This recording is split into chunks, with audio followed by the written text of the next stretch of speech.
Some little guys, they were trying to do some tasks.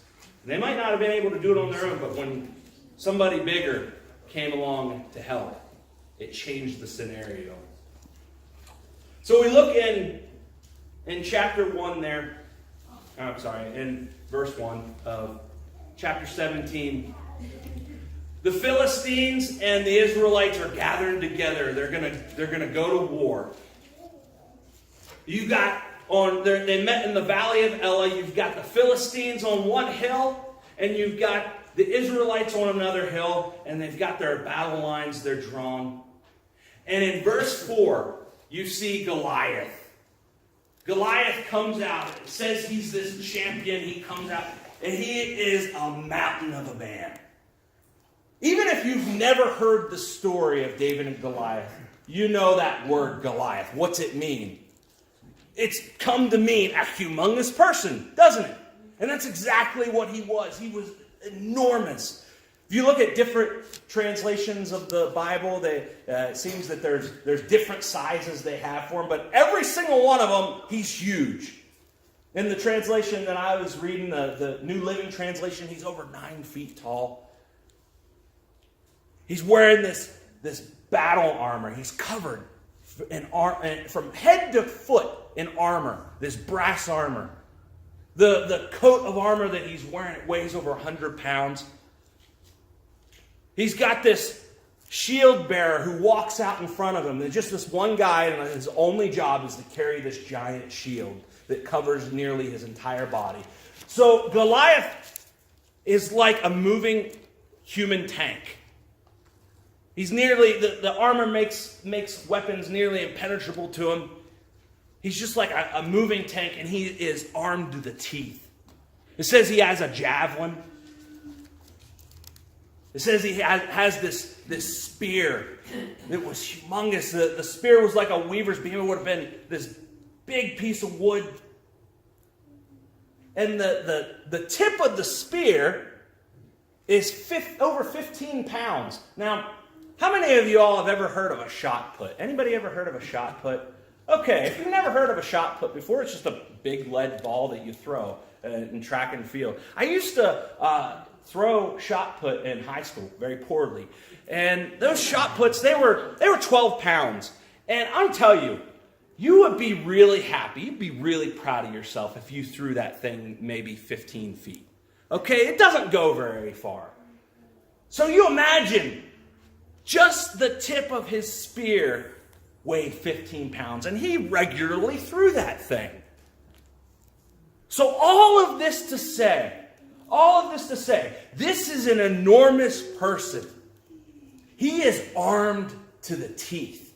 He's got armor that's going to protect him, and he's got weapons that they're going to be able to kill his enemy in a variety of different ways.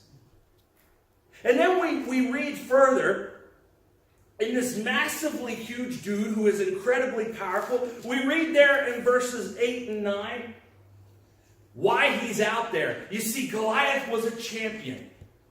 And what that meant was, it might not have been the most popular thing to do in ancient times, but every once in a while, when two armies were going up against each other, to save on the bloodshed, they would just pick their best fighter. And they would send him out, and he would challenge the other army's best fighter. They say whoever wins, that's the winner of the contest. And that's what Goliath does right here. It'll say, when you have a mountain of a man, you go ahead and you use him. So they send Goliath out. He's kind of the go-to guy in this situation, meaning he's done this a time or two. The phrase that says he's a champion says he's won a few contests. He's been spilling blood for a while. So all of that to say, this paints a very bleak picture. Do you see the picture that we see here? This massively huge man who is incredibly powerful. He's got all the weapons he needs, and he's been killing for quite a while. He looks like an unbeatable opponent, doesn't he? There in verse 10, he trash talks He says, I defy the armies of Israel today. Send me a man who will fight me. And they hear him and they're terrified. Wouldn't you be? I think I would be too. They hear him and they're terrified. They know they can't win against him. They know that their best guy versus him, it's not even going to be a contest. He's too big, he's too powerful, he's too equipped, and he's killed too many people. He is an unbeatable opponent. I've told a lot of you before that I used to play football for a team in Pennsylvania, and that we were called the Mifflin Tomahawks. And the first couple of years that I played, we were really bad. We were not a good team. In fact, we were terrible. The first year I played, I know we won. I've seen the record before. I know we won a game or two, but I don't ever remember winning. I mean, maybe I wasn't there for those games. It just seemed like we did nothing but lose. We were terrible. And we played these guys, the Mountain Lions, the Du Bois Mountain Lions. The ones in blue are the Mountain Lions. I hated playing those guys. We hated playing those guys. They were fantastic. They won the championship year after year. They stocked their team with all kinds of ex-college players. They even had some guys who had played professionally in the NFL and in other professional leagues. They were just great. They were fantastic. They had great coaches, everything. And our team, we didn't have any of that. We were just trying to have a good time and not get killed. And it was almost comical when I don't know if you can see it in this picture, but it's almost comical when our guys would go up and line against their guys. I don't know if you can see it here, but they were just so much bigger than us. And we just knew.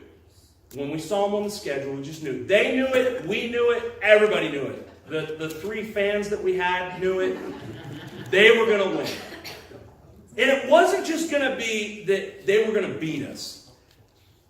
They were going to massacre us. We knew it. They were going to beat us so bad that our quarterback was going to be hurting the next day. Everybody knew that because they were like an unbeatable opponent. We know about unbeatable opponents, don't we? Even if you have never played a sport, you know about unbeatable opponents. I mean, I'm talking about a football game here. That's trivial. It doesn't, in the grand scheme of life, it doesn't mean anything. You know about unbeatable opponents. The kind that you go up against and it just makes a scary middle linebacker look piddly in comparison. The kind of things that you encounter in life and you say, this is too much for me.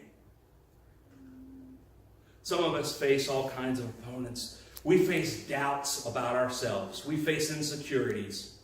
And those things, they might seem like simple, just everyday, normal kind of things, human things. But some of us face doubts and insecurities that are in ourselves that have been developed in us for years, since we were kids. And those are like giants. Some of us have conflict in our families. Make our houses seem less like homes and more like battlefields, don't they? Some of us face kind of different kinds of temptations. Have you ever heard the term habitual sin? Habitual sin is that kind of sin where it seems to be that one thing that keeps hanging you up. And you try and you try and you try. But it's that one thing that keeps coming back and biting you. And no matter how hard you try, it always seems to get the victory over you. And you know it, you could get some help if you tell maybe some friends at church, but you're too ashamed to do it. You think, what if people at church knew these things about me? Some of us face health problems. They feel like death sentences. Some of us face the opponent of addiction for ourselves or maybe for our family members. So it could be something as simple and everyday, ordinary as smoking. It'll kill you all the same. And that's an opponent that so many can't overcome. But they can be those darker things like opioids. Man, that is an opponent. That is a giant that is just whipping our nation right now. It is pummeling us. Yeah, maybe we've never squared off against a championship sports team before. Maybe we've never gone hand-to-hand combat with a giant. But I guarantee everybody here knows about unbeatable opponents. Amen. Well, David's a shepherd boy. And his brothers are in the army. And he goes out. His dad sends him out to send his brothers some food and to get a report. So he shows up at the battlefield to bring his brothers the food.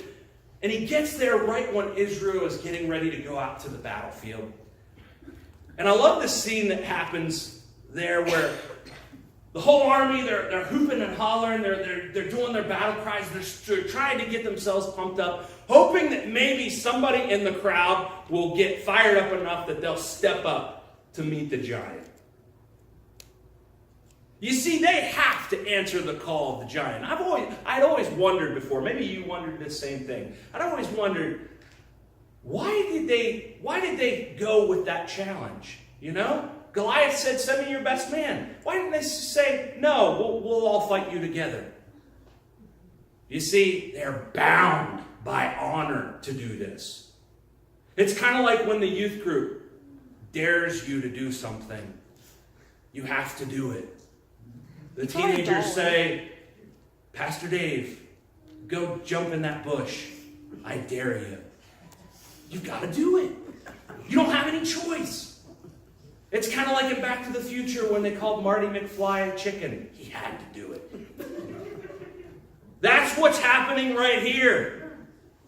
They are bound by honor to fight Goliath, but they know he is unbeatable. So David shows up and he hears Goliath.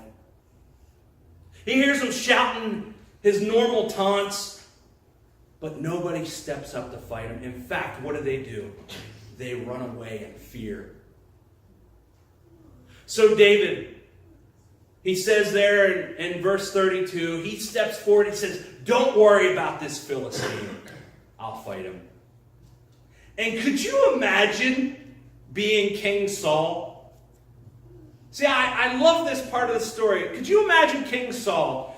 You've got this enormous person that you have to fight, and nobody's stepping forward, and out of your entire army, this one little kid shows up. He says, don't worry, King, I'll fight this guy. Could you imagine how disappointed you would be if you were the king in that situation? He says in 33, don't be crazy. There's no way you're going to kill that Philistine. You can't fight him and win. You're only a boy. He has been fighting people since he was a youth. It's suicide. But listen to this. Verse 34. But David persisted. I have been taking care of my father's sheep and goats, he said. When a lion or a bear comes to steal a lamb from the flock, I go after it with a club and rescue the lamb from its mouth. If the animal turns on me, I catch it by the jaw and club it to death. I have done this to both lions and bears, and I'll do it to this pagan Philistine too, for he has defied the armies of the living God. The Lord who rescued me from the claws of the lion and the bear will rescue me from this Philistine. But I like how it says in some translations, the Lord who rescued me from the paw of the lion and the paw of the bear will rescue me from the hand of the Philistine. Don't you love that kind of faith? See, he realizes something here. And I don't want to give too much away, but he realizes God's in this. I don't think he would be so confident if he didn't know that fact. God's in this. Well, how can you argue with that? Saul has no other choice, and he consents. So he tries to put the armor on David. He has his own armor, and he tries to put it on David, and I can just see like David walking around like this. It's too big for him. It doesn't fit right. He says, I can't fight in this. So he takes the armor off. He goes out. He finds 5 stones. He grabs his staff, and he heads out to face the giant. And we see this in verses 41 through 47. Goliath walked out toward David with his shield bearer ahead of him, sneering in contempt at this ruddy-faced boy. Am I a dog, he roared at David, that you come at me with a stick? And he cursed David by the names of his gods. Come over here, and I'll give your flesh to the birds and wild animals, Goliath yelled. David replied to the Philistine, you come to me with sword, spear, and javelin, but I come to you in the name of the Lord of heaven's armies, the God of the armies of Israel, whom you've defied. Today the Lord will conquer you. Did you hear that? Who's going to conquer him? The Lord. Today the Lord will conquer you, and I will kill you and cut off your head, and then I will give the dead bodies of your men to the birds and wild animals, and the whole world will know that there is a God in Israel. And if you don't hear anything else that I have said this morning, hear this verse. And everyone assembled here will know that the Lord rescues his people, but not with sword and spear. This is the Lord's battle, and he will give you to us. So this young, untrained, unskilled, unprofessional shepherd, he goes out and he squares off against the professional killer. This mountain of a man who strikes fear in the heart of professional soldiers. He runs out to meet him. He lets his sling fly, and the giant's on the ground.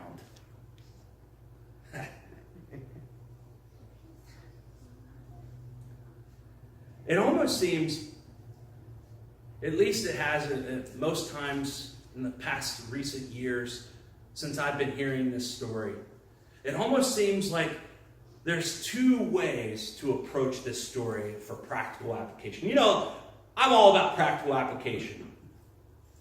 How do we apply this story to our lives?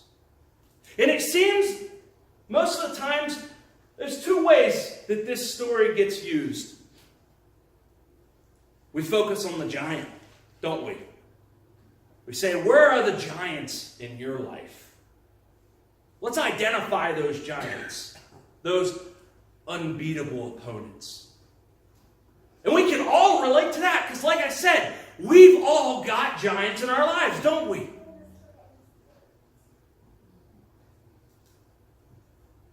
So it's a very relevant question to try to ask. Or else we'll focus the story on David.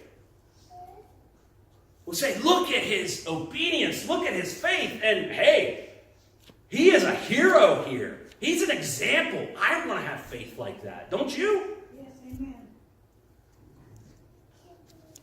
So we'll either focus on the giants in our lives, or we'll focus on us. We'll say, I got to have more of this. I got to be more brave. I got to stand up to the problems like David stood up to Goliath. But what if the focus was on something different? What if the focus wasn't on the opponent, but on the one who fights for us?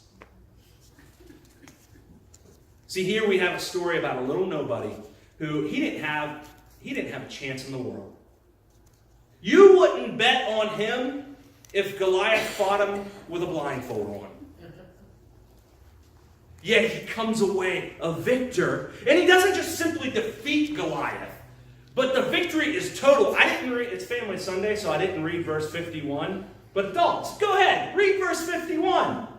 The victory is total. There's some significant imagery there. There's no question as to who wins this battle. Now, we like this kind of story. We're Americans. We love underdog stories, don't we? It is written into our very fabric. We love underdog stories. We love... It goes all the way back to the Minute Men at Lexington, doesn't it? And on and on.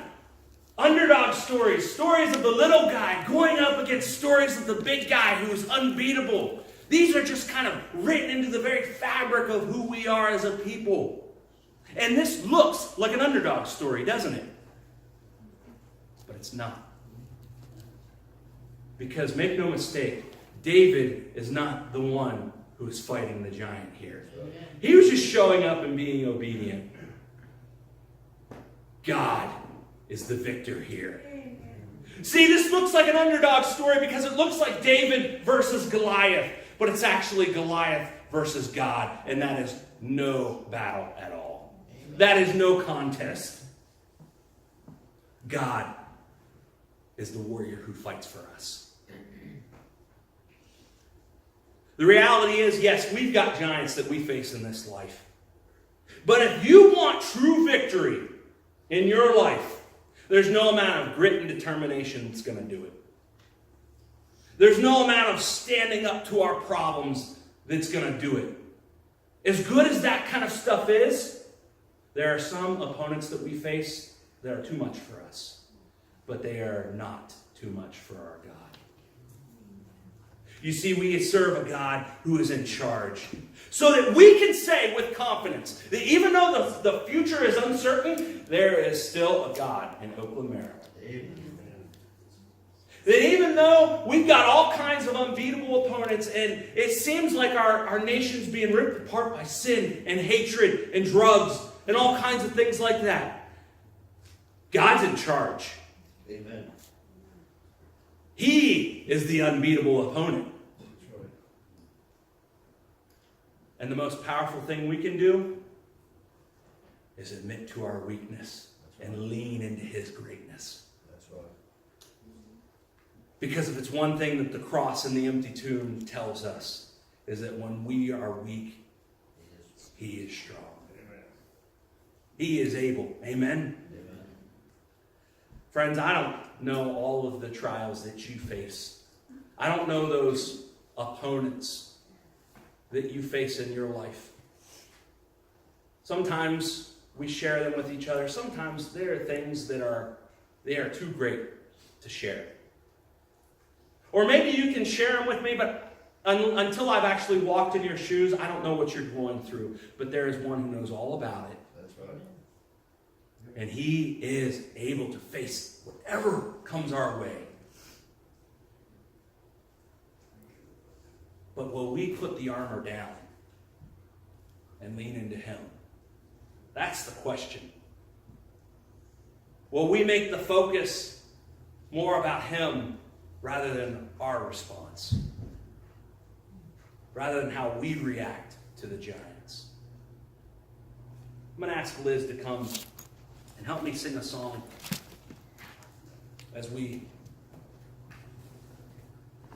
end this time together. And I want to invite you into a time of prayer and talking to God. Maybe you want to sing this song with us, or maybe you just want to read along and allow it to be a prayer. Maybe there's some things that need surrendering in your life. To say, Lord, I've been fighting these battles on my own, in my own power and in my own strength too long. And maybe there's some surrendering that needs to happen.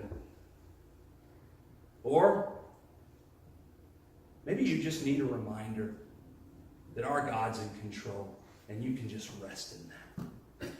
Whatever it is, I pray that you would speak to Him in this response time.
Open up the gates, make way before the King of Kings.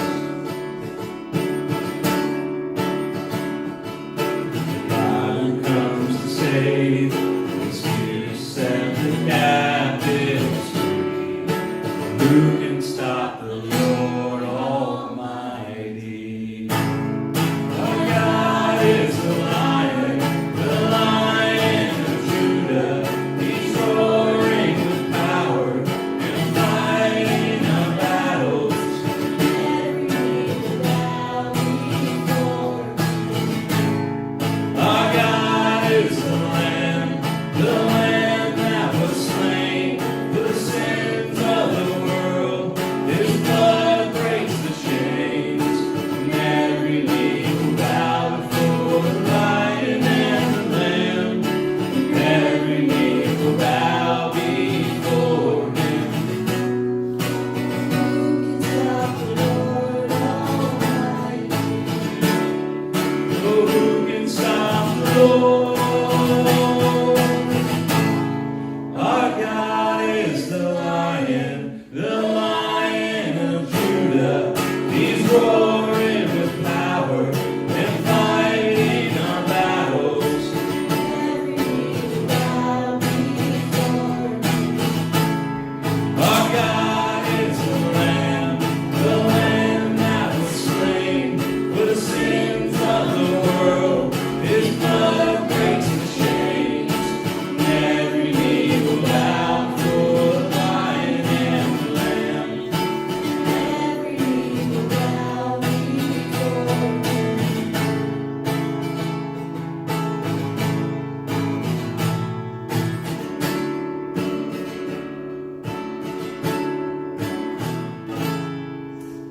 Father, you are mighty. You are the mighty warrior, and you are always victorious. As we go from this place, may we remember that. May we go in the power of that message that no matter what opponents we might face in this life, you are greater. That our God is greater. That at the name of Jesus, every giant falls. Lord, may we be filled with faith. May we be filled with your peace to know that whatever opponents we face in this life, you hold us tightly. You hold us secure. Father, I pray that you would strengthen this congregation. Because I know that many of them, they're in a valley of Elah right now. And they are going up against some mighty giants. So I pray, Lord, that Jesus Christ, the warrior, would come to their aid in a mighty way, and that they would be able to testify of that fact. And may they go in the grace and the strength and the joy of Jesus Christ. We pray all this in your Son's name. And everyone said, Amen. Amen. Go in His grace and peace.